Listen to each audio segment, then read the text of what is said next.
The following takes place in 1994 in Washington State. I was driving home in my 1976 Plymouth Velar after a great dinner in Rosburg, Washington. Denise, Heather, and her boyfriend John still needed to be dropped off, and after such a delicious dinner, we were all very close to a food coma. I had to pass through Oneida before I got to Nazelle to drop them off. The night was a little bit foggy, but I had hoped it would have lifted at dinner, so that on the way home, it would be a clear drive. No such luck. The drive back would have thick fog and patches where my visibility was compromised. I put on my high beams to have a better view of the road. Even after dropping off Denise, Heather, and John, I'd still have a battle because I needed to cross from Washington into Oregon via the US 101 South and the bridge over. That was already quite narrow. No point crying about what should be and what ought to be, I chided myself. Denise turned on the radio and fumbled through the different stations. Being in Washington State but also so close to Oregon gave us a better selection of stations, but the reception was sometimes fuzzy because of the different antennae the stations used. Some of the fog cleared for a patch on the road, and the cars passing in the other lanes signaled for me to turn off my high beams. I readily obliged and thanked them with a double click of the beams. Standard rules of the road in the Pacific Northwest. We finally settled on one station that was coming in and out of reception, but the music was good, so we tolerated the white noise that would intrude on it. This brought the mood up in the car, and soon Denise was talking about her love life or lack thereof and what the future is for her. She lamented about why she couldn't find what Heather and John had, and despite her voluptuous curves, she still had to wait on the sidelines for her Prince Charming. Heather tried to comfort her by explaining that the relationship with John was good, but they had many obstacles because she was white, and John was black. This was a constant struggle in both families and the wider community. And not only that, but there was also a slight age difference. Heather reminded Denise that love was never off the table and could happen at any moment, which made her remind us of our mutual friends Rebecca and Stephen. The whole car laughed out loud and nodded in agreement. I changed lanes and took a left turn. Rebecca was significantly older than Steve by as much as 17 years, and a lot of people in Rosburg had vocal opinions. They felt this woman was taking this guy for a ride in more ways than one, but Steve was undeterred. "So you see that?" Heather piped up. "If you hold on for love and wait for it, you can always have a chance at it. That's the truth." Denise agreed, but seemed less than convinced by the tone in her voice. Conversations winded back and forth just like my car winded on the road until it came to me, Heather now playing matchmaker for the car. "When you think about it, maybe you and Denise could work. We're all the same group, and if we put it all together, you and Denise, me and John, Rebecca and Steve, that's not double dating, it's triple dating." I laughed and kept silent about the situation while the three of them tried to work out the details of this brainstorm that Heather thought she had about my lack of a love life. I hit another patch of thick fog and again had a problem that forced me to put on my high beams. This fog was so thick, I had issues with visibility more than one car length in front of me. Few cars were in the other lane and our lane was almost deserted. Just one or two cars were passing by in the other lane when we saw a white Dodge Ram truck approaching. It had no headlights on and was accelerating at a good pace. That guy really chose the wrong time to not have his high beams on, and with such low visibility, it was a risky move. It was a common sight to see at night one or two cars in the Pacific Northwest after dusk, driving without lights on. People do genuinely forget. The roads are wide but not as crowded and the streetlights have enough brightness. You can get home without them before you realize.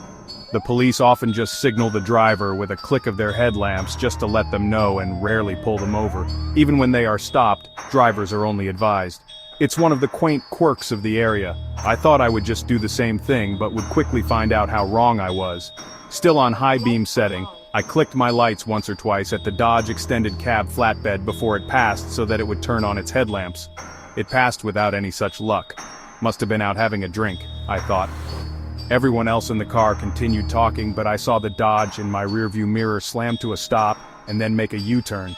It came right into our lane, and I could see it accelerating. "Hey, did that guy turn around?" Denise looked up and smiled at me while sharing a quick look in the rearview mirror. The driver of that Dodge had turned on his lights but had on the high beams and mounted lights on the hood as well. We saw him increase in speed and he was now one car behind us. What the hell is this guy doing? I slowed down and put my arm out the window, signaling that he could pass, but he didn't. Instead, he accelerated until he was now only inches away from the back of the car. The tires on that thing were huge, so the truck stood much higher. The lights shone right in through the back window and made it hard for me to see. The car fell into an instant panic. At that point, I was so glad I hadn't traded in my Plymouth for a smaller, more economically friendly Japanese car, as I'd been considering before tonight. Our car was big, made of steel, and would keep us safe. But from what? Who the hell was this guy? I accelerated as I rounded a bend in the road and sought to get away from the guy, but that Dodge Ram just accelerated and started to gain on us, honking and signaling with its lights.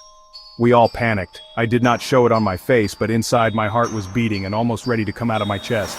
I've got to lose this guy, I thought. I reached Nozell and was on the WA4 and floored the gas to put some serious space between myself and the Dodge Ram. The music from the radio station came back into reception and the car felt more relaxed when we neared Nozell High School. The truck was no longer behind us. Man, what was wrong with that guy? What was eating him? Heather asked out loud, laughing slightly. Then Denise and John both chimed in that he was probably so drunk that he was just looking for some trouble to scare some young people, and that would be his claim to fame to his partners back at his house. Some of these fishermen and logger guys like to put a scare into youngsters. In the middle of our celebrations about escaping the Dodge Ram and the intent of its driver, his occupation, and whether he could pass a sobriety test, we passed by that very truck which was on the right of us as if waiting for us to go by. He put on his high beams and his tires screeched as he pulled in behind us, leaving a cloud of smoke behind him. The fog had cleared, but he had all his high beams on and additional lights on his hood, grill, and mounted on the roof.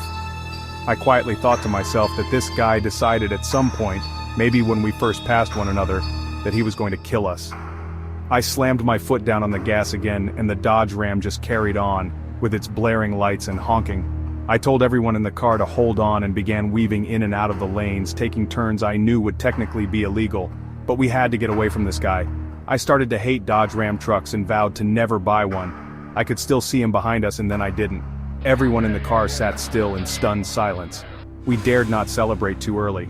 Our fears were confirmed when we reached Napton, and out of the corner of our eye we saw that same white Dodge Ram pull out behind us, high beams in all places blazing and horn honking. I'd forgotten all about the fact that I was supposed to drop everyone else off way back before all of this, but in this dire situation, we couldn't even think about getting out of the car. Traveling in this metal monster, and at speed, was the safest place for us at the time.